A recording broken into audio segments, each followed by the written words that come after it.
So, new room, new chair, new posters, new shelving unit that lets me be one of the cool kids and actually have my game collection in the shot. And speaking of being in the shot, Bearlock's back in the shot. Got way more room to work with here. You know what that means? Guess who just moved to Ohio with the rest of his team? Boy, is today's rant a hot button topic. Never before have I been specifically asked to talk about a subject without even prompting for suggestions. But leave it to Zaibatsu to make even my humble fanbase demand satisfaction. Nintendo has officially nuked their fan game community, sending a DMCA to the guys behind another Metroid 2 remake, as well as over 500 different titles on Game Jolt. By the way, I want to clear the air on this before we start. Pokemon Uranium was not DMCA'd by Nintendo. The creators removed it themselves, feeling they were just delaying the inevitable by waiting for a letter. And at this point, it seems like they were 100% correct. As with a lot of the subjects we cover, there's a lot to chew on in this discussion, and with a lot of different angles that are worth considering. So as satisfying as it would be to say otherwise, the situation isn't as black and white as it may first seem. First, a quick lesson on how US copyright law works so we're all caught up. Copyright protection allows you to keep someone else from turning a legal profit off of your idea. I think we can all agree that's a good option to have, but it comes with a catch. In order to keep your copyright, you have to enforce it. Otherwise, when you try to take someone to court, all they have to do is point to all of the other infringers you let slip by and say, well, what about those guys? Why do they get a free pass, but you're picking on us specifically? Seems a little weird to me. And that's a valid defense. If you don't make an active effort to stomp out every person trying to trick your audience into thinking they're buying something specifically made by you, you can't stop any of them. Supposedly. But wait, you say, none of these fan games cost people anything. They were totally free. And that's the frustrating part. It doesn't matter. Supposedly. The fact is, they use legally copyrighted Nintendo characters, symbols, and brand names, which means they legally count as copyright infringement that Nintendo has to strike down. Supposedly. I keep saying that because the example cases in this field have been pretty inconsistent, and the examples set by other Japanese companies like Sega and Capcom tend to shine Nintendo in a less and less favorable light. See, Scott Cawthon has actually used his copyright of Five Nights at Freddy's a whopping 1 time in a legal battle. See, a couple years back, there was a fake FNAF 4 listed on the iOS App Store. Not only did people have to pay for it, but it was also advertised to potential customers as the official mobile port of Five Nights at Freddy's. And he won that battle. The game was removed from Apple's storefront, the franchise's good image was restored, and aside from the thieves, everyone walked away happy. Here's why this is interesting, though.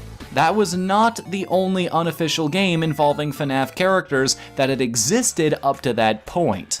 Do you have any flipping idea how many Five Nights at Freddy's clones are out there? Cruisers cannot repel a community of that magnitude. And this was before Scott had even finished the 3rd game, let alone the 4th. And yet, he was still given legal precedent to defend his IP from the fake FNAF 4.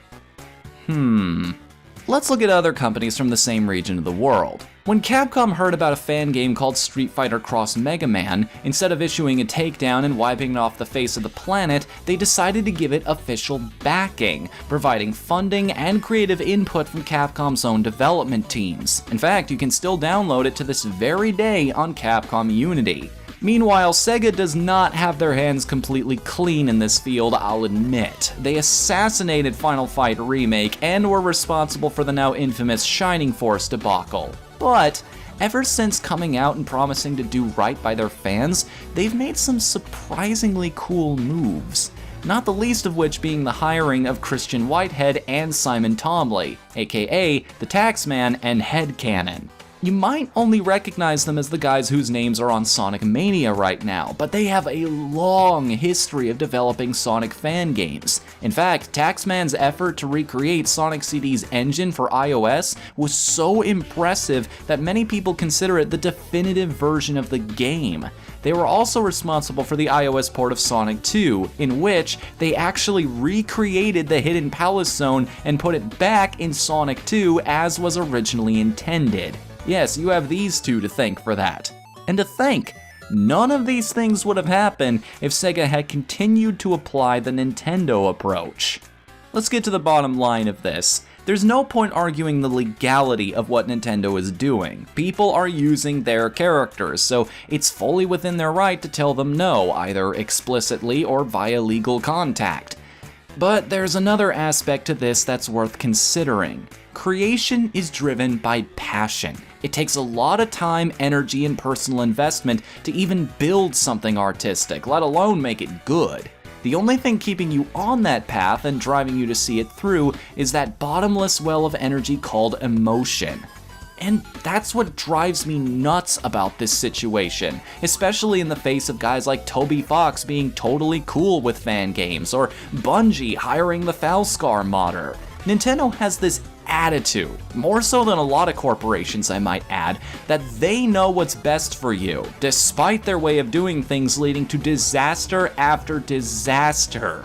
They treat us like silly little children playing with forces we don't understand, only to then turn around and set the house on fire. That's why they're perfectly content canning 500 games at once, while the only thing they're making currently that's got a good number of people actually excited is the new Zelda. They seem to have this fundamental disconnect with their fan base, often completely ignoring what we tell them we want, leading many of their business and game design decisions looking like they were made in a bubble. They don't care about the free exposure and positive press YouTubers could give them because they want to control every aspect of where, when, and how you consume their products. They don't care that we wanted a real Animal Crossing game on the Wii U, or that the vast majority of people who played demos of Star Fox Zero at press events hated the control scheme, because have you been making games for over 30 years? No? Then shut up. You can't tell us what to do. And Nintendo doesn't care about all the untapped potential that might be hiding in the fan game community, or even the benefit they could reap from polishing up and refining some of the ideas that come from them. Because don't worry, you're gonna love it when we take this beloved franchise, remove everything that gave it its unique identity, and shove unwanted and unnecessary new mechanics in there just for the sake of doing it. You think you're not, but you will. How are those earnings reports doing? Oh, we're down again from last year? Good. Exactly according to plan. I'll be the first to say I'm sorry if that's not the case, guys, but if I am mistaken, you need to tell me. Give us the justification behind your decisions. Tell us the thought process here. Make a press release, an official statement. Do something to try and take control of this narrative, because based on your actions, I'm left to fill in the blanks with a pretty bleak picture. Or do you just keep quiet because every time you do open your mouths, everyone realizes just how stupid your reasoning actually is? I want to introduce you to someone. This is Zach, a character I drew after hearing about this news. If you put him side by side with a sprite of Paper Mario, it pretty quickly becomes apparent where the influence came from. He exists because I had this brief flash of burning resentment, this desire to prove what I said in my diatribe about Star Fox and make a Paper Mario game better than anything Nintendo is currently working on. But I'm not going through with it, and I'll tell you why. Because I realized at a certain point, I was creating out of anger, which completely goes against the spirit of the thing. That's the state I've been driven to mentally. If I did make a game based on the house Nintendo built, I would try and separate it from the source material as much as possible. Not just for fear of legal action, but because I honestly think the game would be superior for it. To break away from the conflicted feelings this company inspires in me these days, to be its own thing and forge a new path that hopefully doesn't end the same way. And correct me if I'm wrong, but creating a situation where your customers feel like they're better off without you usually isn't a good thing, right? Fan games are created two ways. They're either born out of love and adoration or frustration and impatience. And in my opinion, when it comes to your fan base, neither is particularly smart to ignore. Alright, so before we all get too comfortable in the new surroundings, I just want to point out that somebody out there is an overachiever in the best possible way.